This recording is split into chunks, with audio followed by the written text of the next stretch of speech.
जादुई 3 अनोखे लहंगों का घर। राजगढ़ गांव में अनीता नाम की एक औरत अपनी 3 बेटियों के साथ रहती थी। उसकी तीनों बेटियां बहुत अच्छी थी। वह तीनों मिलजुल कर रहती थी। वह तीनों बहनें एक साथ स्कूल जाती और एक साथ घर का सारा काम करती, लेकिन उन तीनों की बहुत बेइज्जती होती क्योंकि वह तीनों बहुत गरीब थी। ऐसे ही एक दिन उनकी क्लास की प्रिया उनसे कहती है, अरे टीना, कल मेरा बर्थडे है तो तुम मेरे बर्थडे में जरूर आना। मैंने सभी को अपने बर्थडे में बुलाया है, इसलिए मैं सोच रही हूँ कि तुम्हें भी बुला लूं। और हाँ, तुम तीनों बहनें मेरे बर्थडे में कुछ अच्छे कपड़े पहन कर आना। तुम अपनी गरीबी का प्रदर्शन मेरे बर्थडे में मत करना, नहीं तो तुम्हारी असलियत सबको पता चल जाएगी और उसके बाद तुम्हारी ही बेइज्जती होगी। इसलिए मैं पहले ही बता दे रही हूँ। तभी टीना कहती है, हाँ प्रिया, तुम चिंता मत करो, हम तुम्हारे बर्थडे में जरूर आएंगे और तुम्हारी बेइज्जती भी नहीं होने देंगे।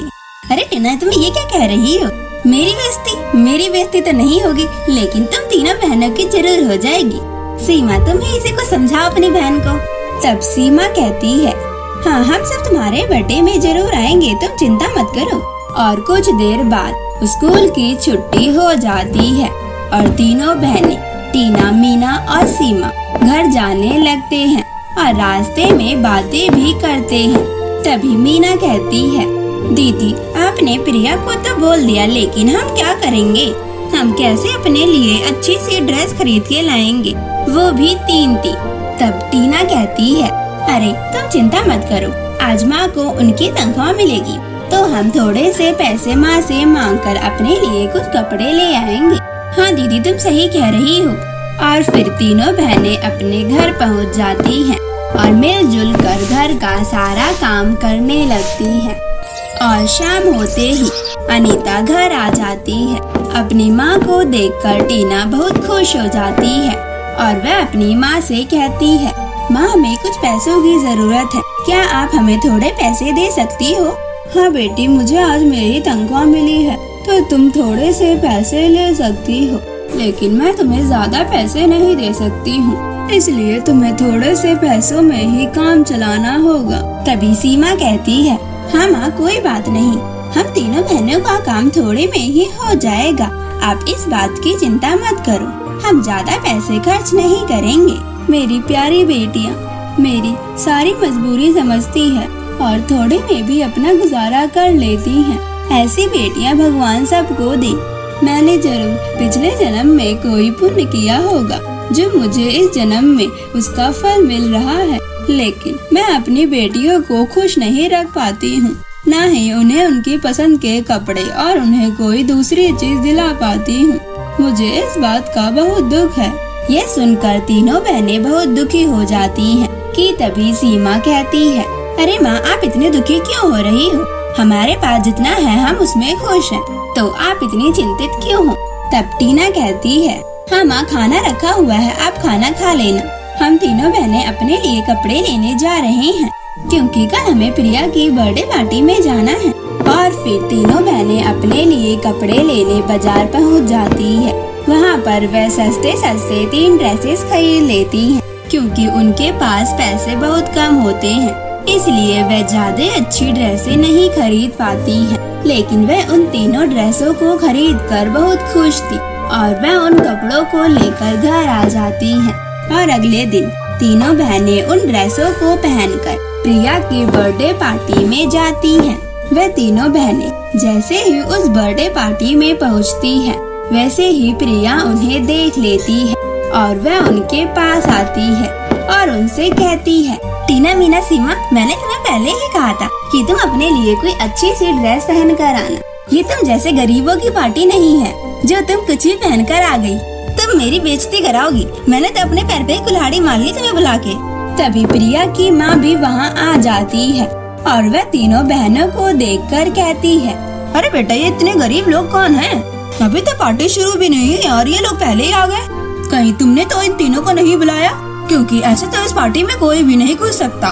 चलो कोई बात नहीं, ये घुस भी गए तो जल्दी यहाँ से निकाल दो इन तीनों। हाँ, अब तुम तीनों यहाँ से निकल जाओ, तुम लोगों के साथ मेरी बेइज्जती यहाँ पर हो जाएगी। मैं अपनी बेइज्जती और नहीं करवा सकती, इसलिए तुम अभी के अभी यहाँ से निकलो। तभी मीना कहती है, लेकिन प्रिया तुमने ही तो अपने बर्थडे पार्टी में हमें बुलाया था और तुमने तो ये भी बोला था कि तुम जरूर आना, तो तुम ऐसे क्यों कर रही हो? हमने तुम्हारे बर्थडे में पहनने के लिए ये नई ड्रेसें ली हैं, ये कोई पुरानी ड्रेस नहीं है और तुम हमें ऐसे क्यों बोल रही हो? क्या कहा तुमने? ये नई ड्रेसें हैं?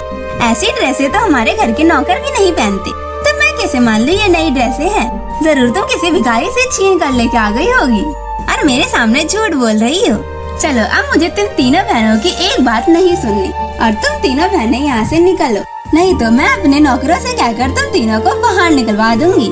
तभी टीना कहती है, हाँ प्रिया तुम चिंता मत करो, हम खुद ही चले जाएंगे, तुम्हें अपने नौकरों को बुलाने की कोई जरूरत नहीं है। और फिर वह तीनों बहनें वहाँ से चली जाती हैं। वह तीनों बहनें बहुत उदास थी और वह उदास होकर अपने घर आ जाती हैं। उन तीनों बहनों को उदास देखकर उनकी माँ उनसे पूछती है, क्या हुआ मेरी प्यारी बेटियों को? आज उनका मुंह क्यों लटका हुआ है? क्या कोई बात है?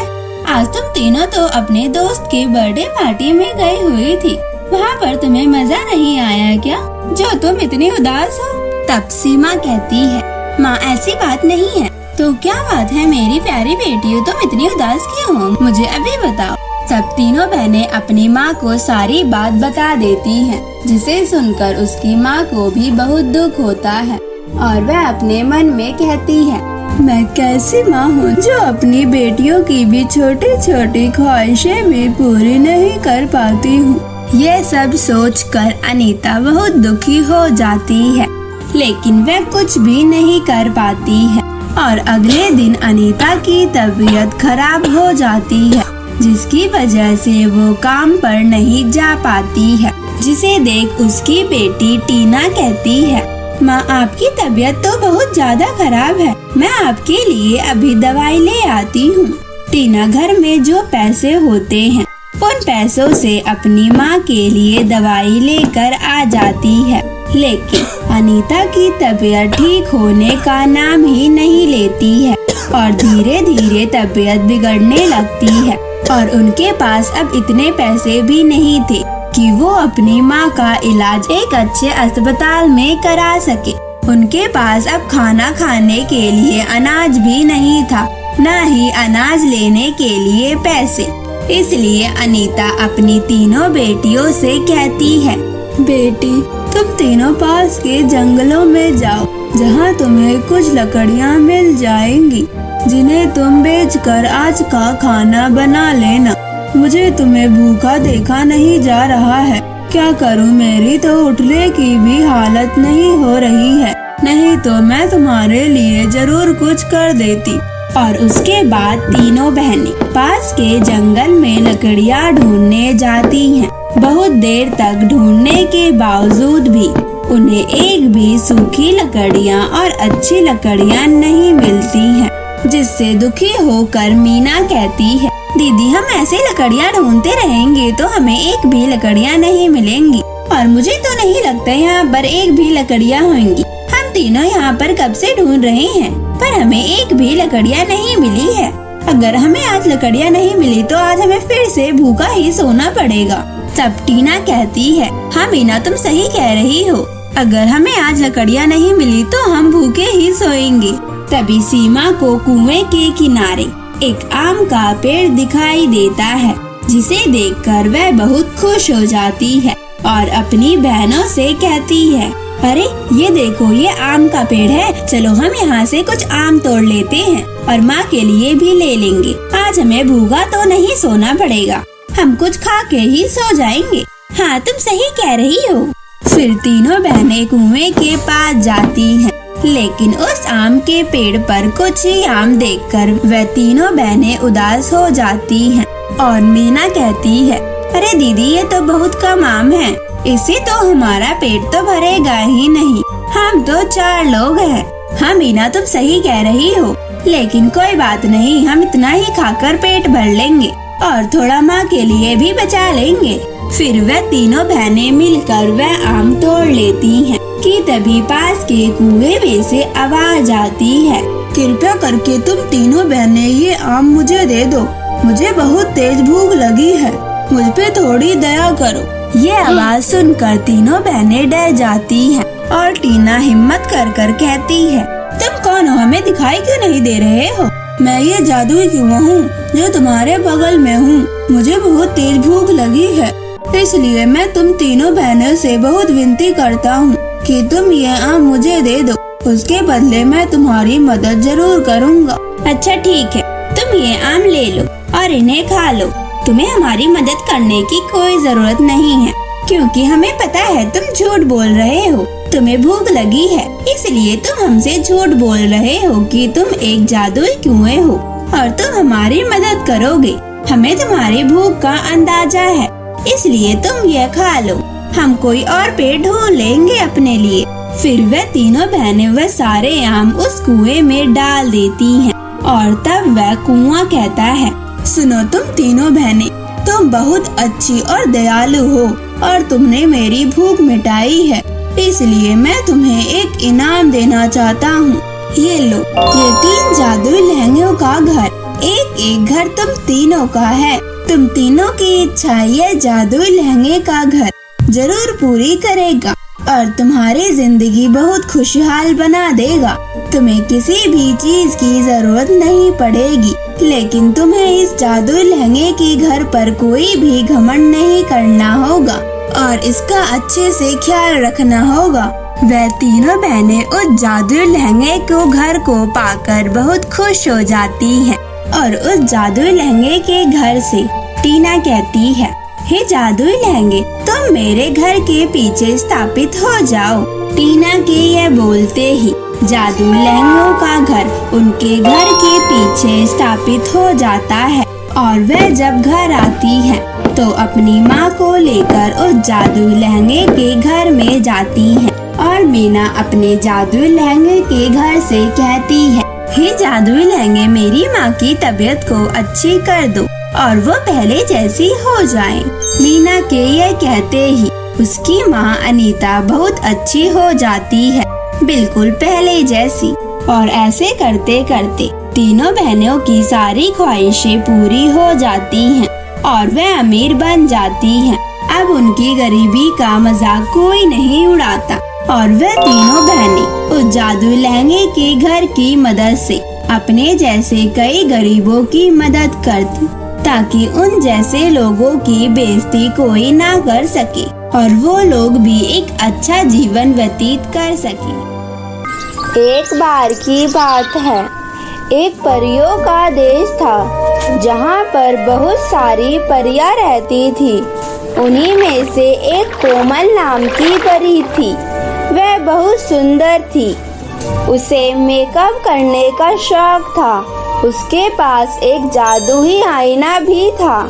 एक दिन जब कोमल परी मेकअप कर रही होती है, तभी उसके हाथ से आईना छूटकर धरती लोक पर गिर जाता है। यह देख कोमल परी कहती है, अरे यह तो धरती लोक पर गिर गया।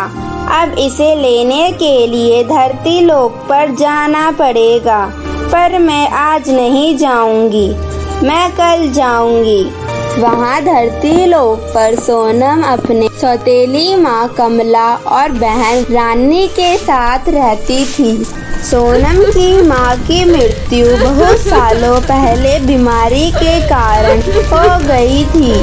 सोनम के पिता दूसरी शादी नहीं करना चाहते थे, परंतु गांव वालों के कहने पर और अपनी बेटी का ख्याल रखने के लिए कमला से शादी कर लेते हैं। कमला के भी पति की मृत्यु हो चुकी होती है और उसकी पहले से ही एक बेटी होती है। कुछ दिन सब कुछ सही से चलता है।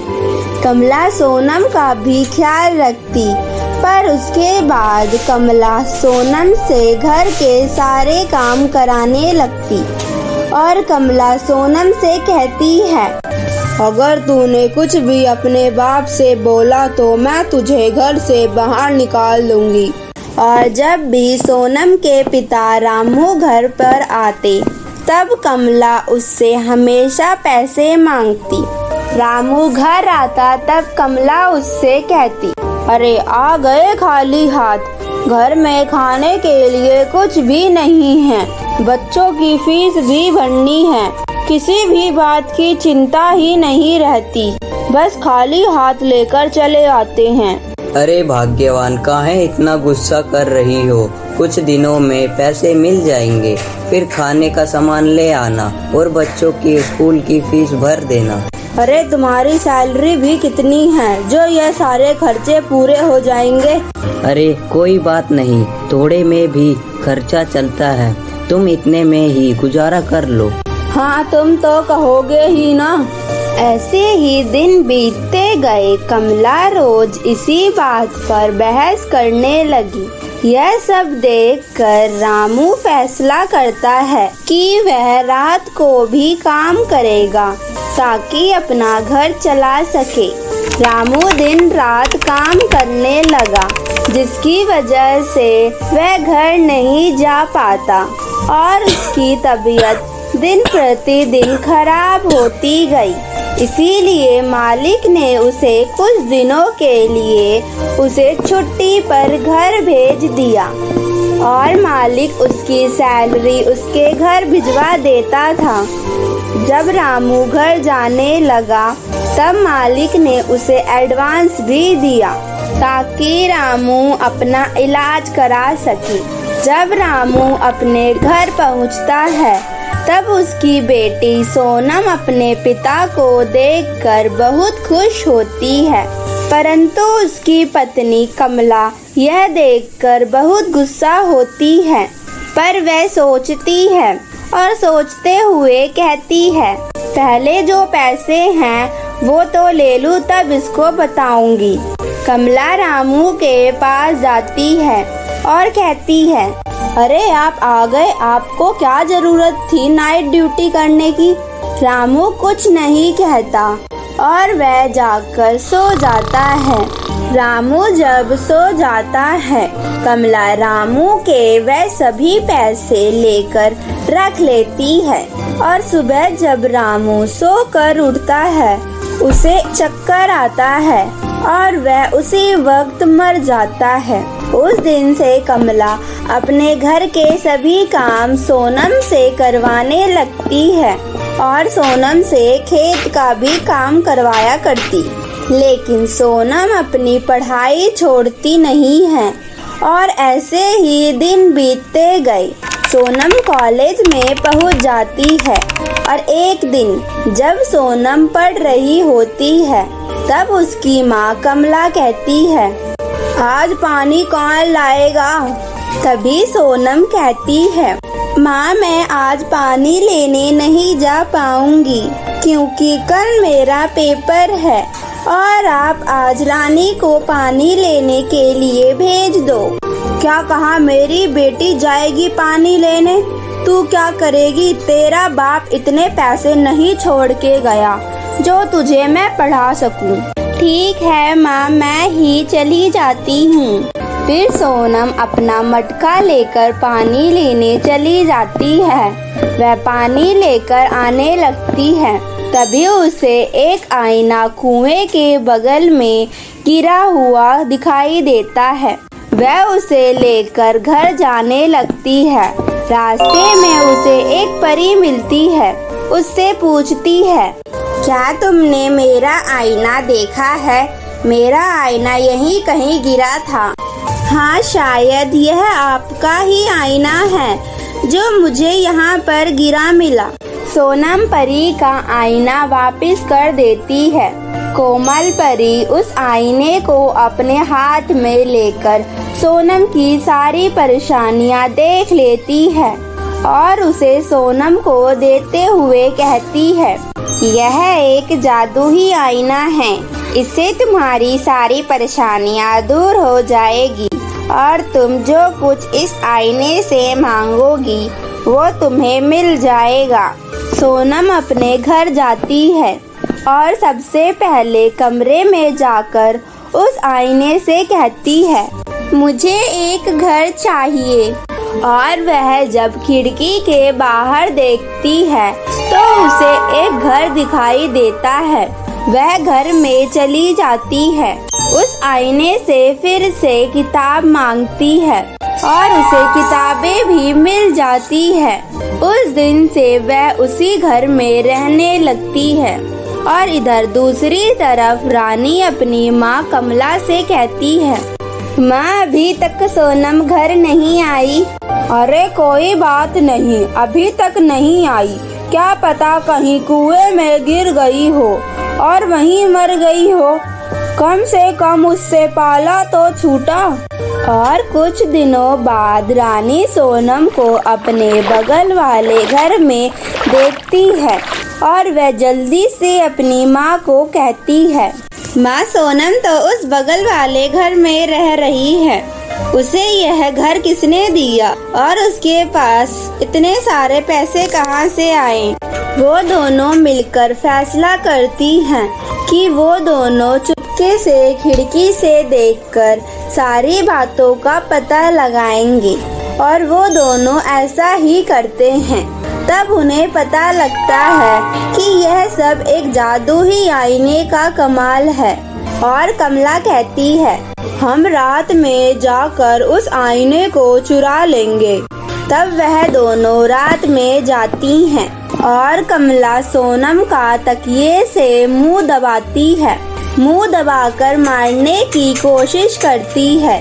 कमला अपनी बेटी से कहती है, तू आईना ले ले, जब तक मैं इसका काम तमाम कर देती हूँ। तभी वहाँ कोमल परी आती है और कहती है, दुष्ट औरत, तूने सोनम को मारने की कोशिश की, अब तुम लोग नहीं बचोगे।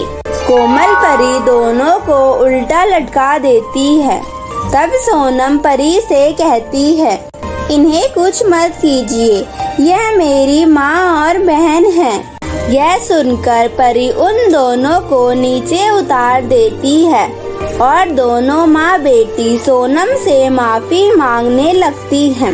यह देखकर कोमल परी वहाँ से चली जाती है और दूसरी तरफ तीनों मिलजुल कर रहने लगती हैं।